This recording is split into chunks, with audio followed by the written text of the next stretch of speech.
Alright, this video for AP Biology is going to wrap up the end of the notes from the Chapter 12 material by looking at just a couple more concepts in inheritance, including one that is more of a skill that should be a little bit familiar to all of you guys, and that's pedigree analysis. But first we need to look at one concept that we started to mention in class last time, which is the idea of linked genes. So if you recall, Mendel suggested that all genes are independently assorted, meaning that all your genes you inherit independently. So, for instance, just because you're tall, that doesn't mean that you will have brown hair, or just because your eyes are blue, it doesn't mean that you'll have dimples. But what scientists found, honestly, about 130 years after Mendel, is that he wasn't quite right, and that you do have things that we call linked genes that appear on a chromosome and do get inherited together, meaning that two traits are usually found together in an organism. Now, just be a little bit careful here. You don't want to confuse this linked gene concept with X-linked or sex-linked genes that we mentioned previously. This just means genes on the X chromosome. This could be any chromosome. And what we know today is that linked genes are just genes that are close to each other on the same chromosome. So when you inherit genetic material from your parents, the material that's closer together on a chromosome is more likely to be inherited together. Now, one example that the colleagues of Thomas Hunt Morgan looked at was in fruit flies, and that is that body color and wing size appears to be linked, meaning that if the fly is gray, it will have normal or kind of bigger wings, whereas if the fly is black, it will have what are called vestigial wings, which are really tiny ones that barely allow it to fly. And you don't tend to see other mixtures. You do not tend to see gray flies with short wings. You don't tend to see black flies with long wings, and that's because these genes are inherited together. Now, the reason that genes wouldn't get inherited together is because crossing over occurs between them. So, crossing over is, this jumbling up or mixing up of the genetic material. And if this happens between two genes, so let's say we've got a chromosome here, and you've got a gene right here, and you've got a gene right here. If we do happen to cross over and separate these, or trade this genetic material with another chromosome, that would be over here, then those two genes might be inherited separately. And it's possible that crossing over does occur between two genes that are normally linked. For example, crossing over could lead to a black fly with normal wings. But the thing is, the closer two genes are together, the less likely it is that they'll be separated by crossing over. So for those of you who were there last class, we stood up right at the end for a minute and talked about Red Rover and how the farther apart two people are on a line in Red Rover, the more likely it is that they're about to get broken apart by someone running through that line. But if you are right next to someone in the line of Red Rover, you're only going to be separated from that person if the opposing player runs right between the two of you. And this is similar here, right? So if you look at this picture down here, the black and orange alleles are much more likely to stick together than the black and blue alleles. And that's because the black and orange are closer together. Now the black and blue, there's a bigger distance between them, so they're more likely to get crossed over in between that point. And then the numbers that they're showing us here are recombination frequencies. So about 17% of the time, right, the black one and the blue one are separated from each other. But only about 9% of the time is the black one separated from the orange one. Today, what scientists try to do is actually map out where the genes are located on a chromosome. And this is a really challenging thing to do. I mean, you can't see this. We don't have the microscopic power to look at a chromosome, and even when we do, one gene doesn't physically look any different than another one. So the way that scientists do this is they form what we call a genetic map, and the genetic map is formed by looking at recombination frequency. So how frequently are two genes or two traits inherited independently versus inherited together? And what we're trying to do is map out the loci, right, the locations on the chromosome. So the rule of thumb is right here, and that is that the farther apart two genes are, the higher the probability that a crossover event will happen between them, and therefore the higher recombination frequency. So in other words, the farther apart you are, the more likely it is you are to be separated from each other. And so then what we're able to do is form what's called a linkage map. Now, you will not need to know how we form these things. In fact, ultimately what you really need to know is this statement right here, just that the farther apart genes are, the more likely they are to be separated, and the closer together genes are, the more likely they are to be inherited together. But if we look at how you form a linkage map, basically you use a unit called a map unit. A map unit is just a 1% recombination frequency. So again, recombination frequency means how likely are they to be separated.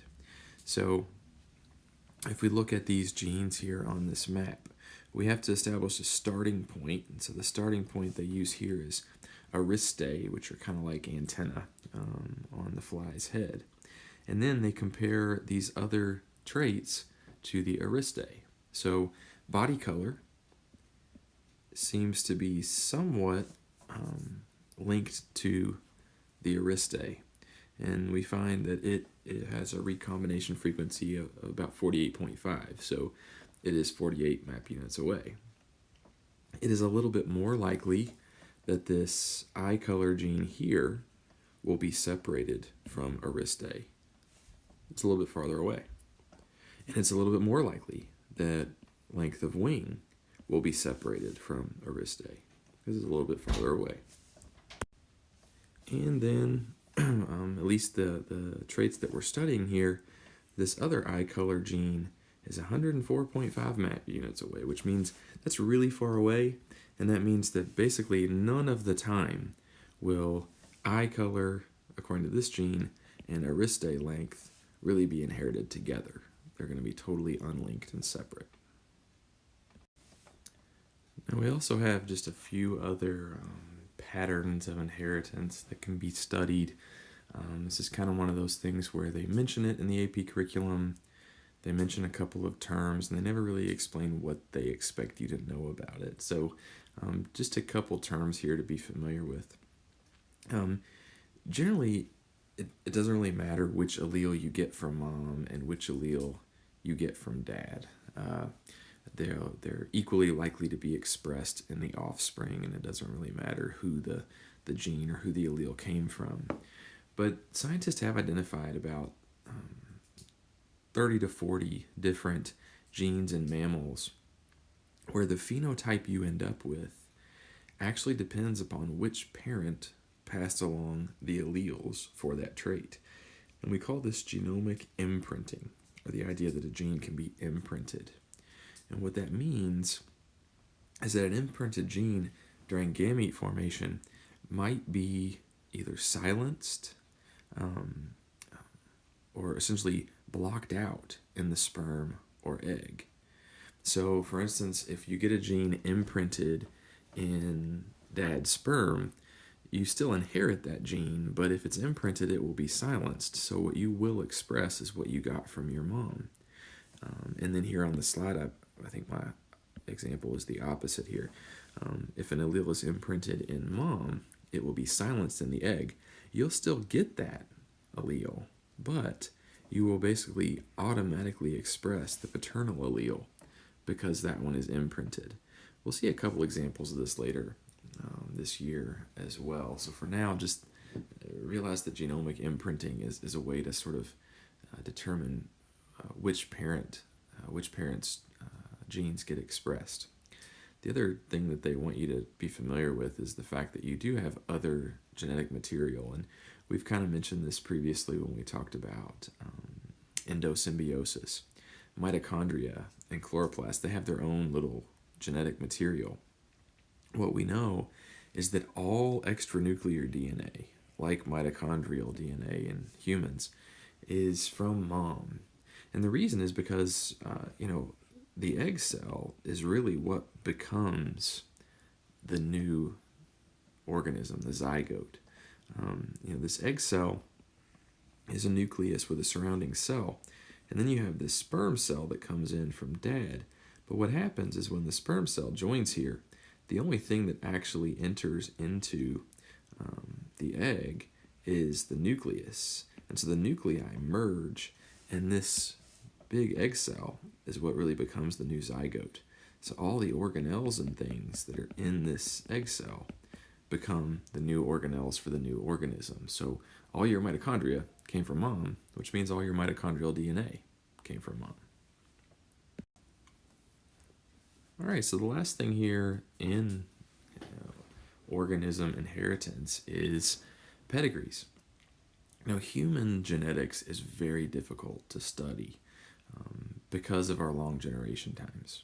Right? It takes years for new generations to arise versus studying bacteria where they multiply by the millions overnight, or studying fruit flies, like we said, that can multiply within a couple of days. So when you really try to study a family, what a scientist has to do is develop essentially a family tree, right? And that's what we call a pedigree. So a pedigree is a genetically based family tree. And pedigrees are really insightful for genetic counselors, so medical professionals or PhD geneticists who try to look at families and offer diagnosis information, offer treatment information, offer predictions about things. So maybe there's a family who's worried about a disease that runs in their family, and this young couple finds out that they're pregnant, and they kind of want to know, what are the odds that our kid might end up with this disease that has run in our family. That's the time to look at a pedigree. Now, a pedigree will allow you to tell if a trait is dominant or recessive. It will allow you to tell usually if a trait is autosomal, meaning associated with the numbered chromosomes, or sex-linked, associated with the sex chromosomes. Pedigrees also allow us to predict the genotypes of most individuals in a family. And essentially what you're doing is you're looking at an entire family of Punnett squares.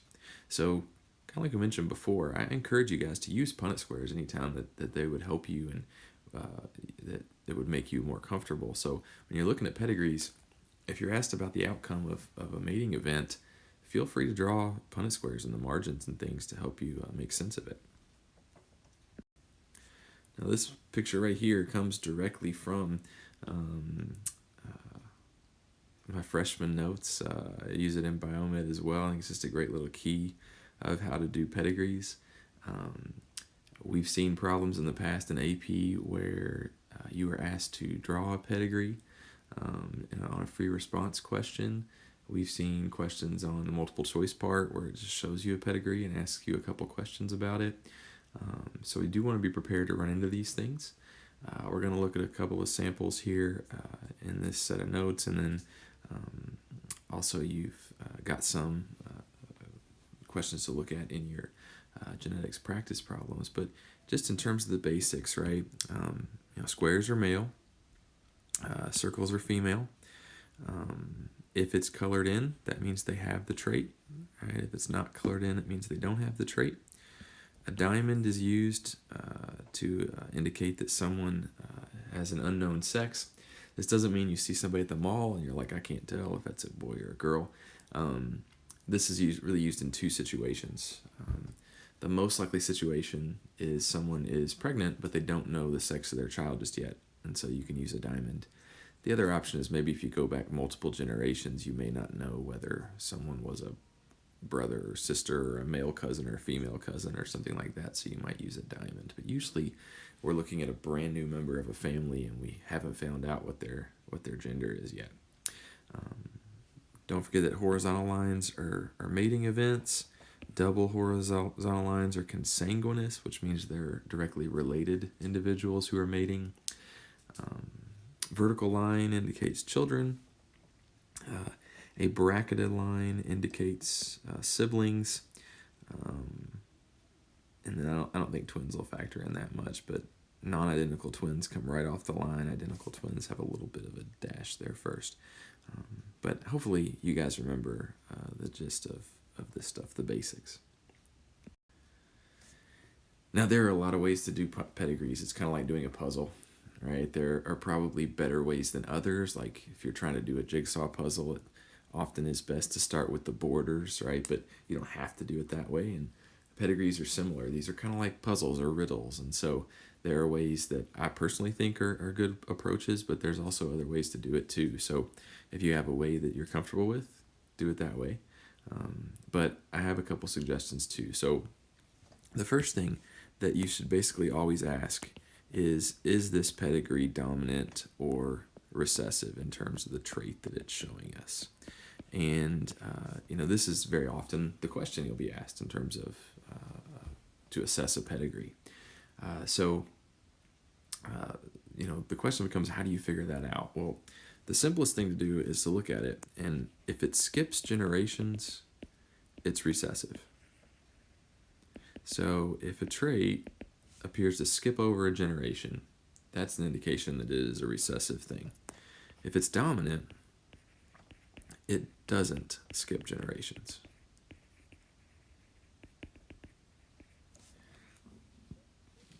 Okay, so essentially you want to look at all those bloodline relatives, not necessarily people who are married in, but the bloodline relatives. If the shading skips a generation, that's recessive. If it doesn't skip any generations, that's dominant. The second question that you ask is this autosomal, meaning associated with the numbered chromosomes 1 through 22, or is it sex-linked, meaning that it's associated with the X and or Y chromosome? Now, rule of thumb here, always assume that it's autosomal, unless. All right, so the first thing you should always do is you want to assume that something is an autosomal trait, because the majority of the time it is. But there are a few things that might make you think, okay, that might actually be X-linked. And they're going to be discussed more on the next slide, so we're going to kind of hold off on that for now. But initially, you always want to assume autosomal. The third thing that you want to do is ask yourself, who is homozygous recessive? So in other words, like little a. Now, this relates directly to the first question, because if the trait, or the pedigree, is for a recessive trait, then the shaded people are the recessive people, meaning the shaded people are the ones who are homozygous recessive. If the trait happens to be a dominant trait, then the shaded people have a dominant allele. So the unshaded people are the ones who would have two recessive alleles. Now, why is this a good place to start? Well, it's a good place to start because if someone is recessive with their phenotype, they have to be recessive with their genotype, right? They have to have two little letters. The dominant phenotype, right, could result from either of those genotypes, right? So they're a little trickier to iron out. But once you know which individuals are two little letters in your pedigree, then it's not too tricky to figure out the genotypes of the other people. Now here's a couple of things that I would suggest. Here's a couple of pictures that come from your all's textbook. If you're trying to figure out if something's dominant or recessive, again, look at the generations, right? In this left-hand pedigree where it asks you about widow's peak, which is another one of those traits that's controlled by just one gene in humans, you'll notice that what they're doing is they're shading in people with a widow's peak. And if we look at each generation, all right, there's people in the first generation, there's people in the second generation, there's people in the third. So this is totally a dominant trait because it doesn't skip generations, right? Now, you want to focus in, like I have these little tips circled, you want to focus in on an immediate family when it comes time to try to figure out what the genotypes might be. And in the case of your textbook, they suggest that you would even focus in on an immediate family to see if something skips generations. The question is why? So let's look at part B here. Is attached earlobe a dominant or recessive trait? So the shaded people here are the ones who have attached earlobes. And at first glance, you might say, hey, look, here's people, here's people, here's people. It's in every generation. But look at this immediate family. It actually skipped over these parents and went essentially from this grandparent to that kid. So that means that this one is recessive. So in other words, for AP purposes, when you're asked about dominant versus recessive, when you're asked about the genotypes, maybe choose an immediate family, parents and their kids, to make your determination. And don't look at the entire pedigree, because it's usually going to turn out better for you if you can focus in like that. Now, I did mention that we've got this question of sex-linked versus autosomal. Here's what you want to think about. We can generally assume that things are autosomal, unless, right, if all or almost all, right, no, my handwriting's terrible, shaded people are guys, that's an indication that this might be an X-linked trait. And if you remember from earlier in these notes, we said that most X-linked traits are seen more so in men than women because men only have one X. So if you look at your pedigree and everybody who's shaded is a square, is a male, it's a good indication that it might be sex-linked. Here's another thing, right? If trait does not go father to son, that's another indication that you might be looking at something that's X-linked. Because remember, men give their sons a Y chromosome. So an X-linked trait cannot possibly go from father to son. So when you look at a pedigree, if you're asked autosomal or recessive, assume autosomal, but then scan that pedigree. If all the shaded people are guys, it's probably sex-linked. And then if all the shaded people are guys, then double check and see, does it look like it ever goes from father to son? And if it doesn't, then you know it's sex-linked. Now, on the contrary, right, what would an autosomal pedigree look like? Autosomal pedigrees are going to have roughly equal numbers of shaded men and women, meaning it's, equal in both sexes. Autosomal pedigrees are also probably going to show you, father to son transmission of a trait. And those two things would rule out the fact that it's X-linked.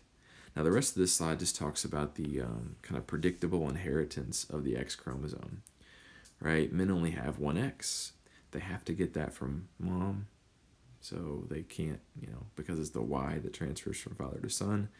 Women have two X's, one from their mom, one from their dad. So if a male has an X-linked trait, none of his sons will inherit it because, again, he gives them a Y chromosome. But all of his daughters will at least be carrying that allele because that's the only X he has to give to his daughters. Now, if a female is carrying an X-linked allele, it's a 50% chance that she's going to give it to her sons and her daughters. If a female is actually homozygous for an X-linked trait, so both of her X's have it, then all of her sons are getting that trait because it's the only X they can get, and all of her daughters will at least be carriers of that trait. All right, now to wrap up, this video got longer than I wanted it to, but I do want to look at a couple of practice things too. So first, let's check out this pedigree that you saw on your pop quiz today, which I know you were really happy to get. So this is what we had. We just had a very basic immediate family. We had this parental generation 1, and we had a kid generation 2. And I asked you these two questions. Is the pedigree more likely dominant or recessive? So now that we've talked about what we have in this video, hopefully you can see right away that this is actually a recessive trait because these guys aren't shaded, right? That generation got skipped. So the second part of the question, what is the genotype of the mom in this family and how do you know this to be true? So now we've got to go to the other parts of our approach. So step 3, figure out who is homozygous recessive. If this is a recessive pedigree, that means that the shaded people are to the letter. So it means this daughter here, this little a, right? And that means that everyone else must have at least one big A. All right, now the question is, can we figure out what the genotypes of these parents are, or more specifically, what the mom is? And the answer is sure, right? Because in order for them to have this child, they must both have a little a that they can pass on to that child. All right, so we know that mom is heterozygous, and we know this because she has an AA child. All right, so she would have had to have given the little a to her kid. But she does not have the trait, which is why we know that she has that capital A. Now, last little question that wasn't on your quiz, can we figure out the genotype of this second daughter? The answer is no. All right, we don't know if she got capital A from both parents or if she got capital A from one and lowercase a from the other one. And the last thing I want to do here real quick is look at one of these genetic practice problems together, and we'll do this more next class too. Remember that these should be turned in for completion, and then I'll post the solutions so you can check them and things. But these pedigree problems are really tough, okay, that are on this practice sheet. I would say tougher than most likely anything you're going to run into on the AP exam. But that means they make for great practice, right? And I actually got these from the MIT website. And the reason these are tough is because there's not one right answer to these necessarily. What they're asking you is, could this trait be? And there might be more than one right answer here, right? So if we look at this immediate family, we've got a parental generation here where both parents carry a trait, and we've got a children's generation here where 2 of them have the trait and 2 of them do not. So let's kind of break this down, right? Do you think that this is dominant or recessive to start with? All right, hopefully you look at this, you see that the trait does not skip generations, which means it's probably not recessive and it is probably dominant. But we have to kind of fact check every one of these. I would suggest that you start with the bottom question. Is something Y-linked? Now this is going to be really easy, right? If something is Y-linked, will it appear in females? No, of course not, right? Females don't have a Y. So basically, right, so females don't have Ys. So this answer is no, right? We see 3 shaded females in this pedigree, so it can't be Y-linked. Now, as I said, the fact that it didn't skip a generation means it's probably not recessive. But can we look at the Punnett square and sort of prove that? The answer is absolutely, right? Because realize if this were a recessive trait, that would mean that these two individuals have these genotypes. And if that was the case, could they make a child like that? No, totally not, right? So autosomal recessive, that's out, right? Because you couldn't produce kids from those parents if that was the case. Now, X-linked recessive is another option that they give us. Now, again, if you look at this pedigree, does it appear to be X-linked? Remember, X-linked would tell us that almost everyone shaded in would be guys. And 3 out of 4 shaded individuals here are female. So really probably not X-linked necessarily. Right, but still we can address this, right? So let's say that would be, the genotype for someone with a square versus the XX genotype for someone who is female. If this were X-linked recessive and these first two parents were shaded in, that means, okay, he does have the allele and she has 2 of those alleles if this is X-linked recessive. Now, again, could this woman have a son without that kind of X? No, right? These sons would have to get their X from mom, so they would have to be that way. So, we're not looking at anything that's X-linked recessive either. Now, let's check the other options. All right, at first glance, I would say this looks the most like an X-linked dominant, an autosomal dominant pedigree. Because, again, it does not skip generations, that's dominant, and we see several females with the trait. That seems autosomal. So let's make sure that works, right? In an autosomal dominant pedigree, the unshaded people are the ones who are homozygous recessive. So it would be these 2 sons. Right? That means everyone else would have to have at least one dominant allele. And then we can work backwards from these sons to figure this out too, right? If mom and dad could have a homozygous recessive child, then both mom and dad would have to have a little a that they could give to their kids. So we could say, yes, this would work as an autosomal dominant pedigree, and the mother and father would have to be heterozygotes.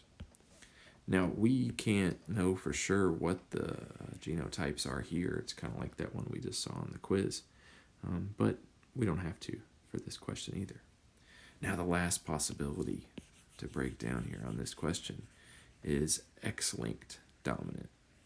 Now, as I said, this doesn't seem like it would be very likely that this is an X-linked dominant trait because of all these females who have it. But it's still possible, and really X-linked dominant is really rare. But again, if we put up the basic genotypes of these individuals, females are XX, males are XY, and we consider this an X-linked dominant disorder, that would mean that, this dad who has the disorder, he must have a diseased X or whatever we want to call it. And it means that this mom only needs to have one diseased X, right? It's dominant. So only one would give her this trait. Now, we would know that these 2 daughters would at least get a bad X from dad, so they would be shaded. But you'll notice that mom could actually give these sons a normal X. So this one, believe it or not, X-linked dominant is possible. Right? If mom only carries one of those particular alleles, and dad also carries one of those alleles. So these are tricky. We'll go through all of these together in class. But again, if you can survive these pedigrees on the practice problems, you can definitely handle anything that the AP people might throw at you. Okay, this ended up a lot longer than I'd hoped, but that's okay. Thank you for listening, and I will see you guys again soon.